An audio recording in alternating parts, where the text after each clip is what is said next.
নমস্কার, রাই কিচেনে আপনাদের স্বাগত। আজকে আমি দারুণ একটা খাজার রেসিপি নিয়ে চলে এসেছি। রেসিপিটা কীভাবে তৈরি করলাম সেটাই আপনাদের সাথে শেয়ার করব। চটপট দেখে নিন রেসিপিটা কীভাবে বানিয়েছি। প্রথমে 2 কাপ মতো সুজি ভিজিয়ে 10 মিনিট রেখে দিয়েছিলাম।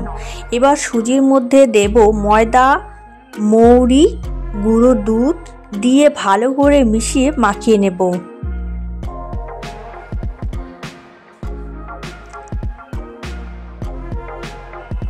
মাখানো হয়ে গেছে, এখন 5 মিনিটের মতো ঢাকা দিয়ে রেখে দেব।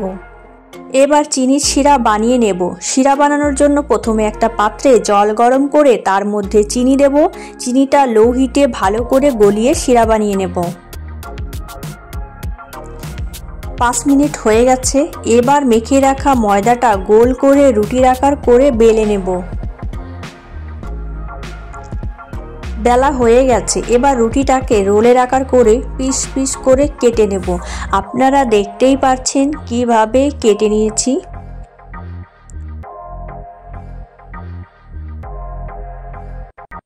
এবার একটা একটা করে বেলে নেব। সবগুলো বেলে নেব একসাথে।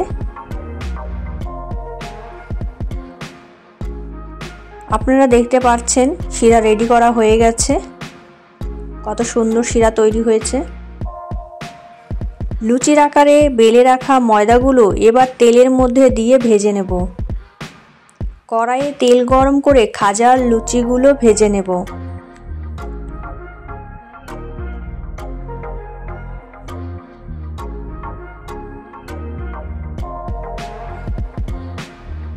ভালো করে উল্টে উল্টে লাল করে ভেজে নেব, যেন ভেতরে কাঁচা না থাকে।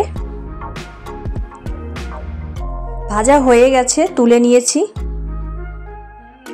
এবার শিরার মধ্যে দিয়ে চামচ দিয়ে ভালো করে নেড়ে নেড়ে শিরাটার মধ্যে মাখিয়ে নেব।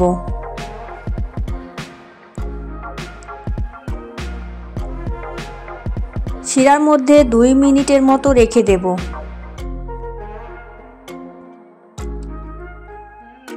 একইভাবে সবগুলোকে শিরার মধ্যে ডুবিয়ে নিয়েছি।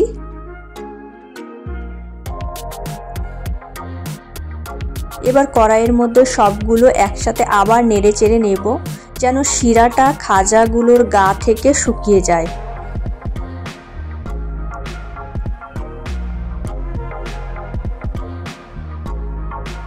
হয়ে গেছে, নামিয়ে নিয়েছি। আপনারা দেখতেই পাচ্ছেন কত সুন্দর দেখতে লাগছে, খেতেও কিন্তু দারুণ মুচমুচে হয়েছে। আপনারা বাড়িতে এইভাবে একবার খাজা তৈরি করে দেখবেন, খুব ভালো লাগবে। আপনারা চাইলে কয়েকদিন রেখেও খেতে পারবেন।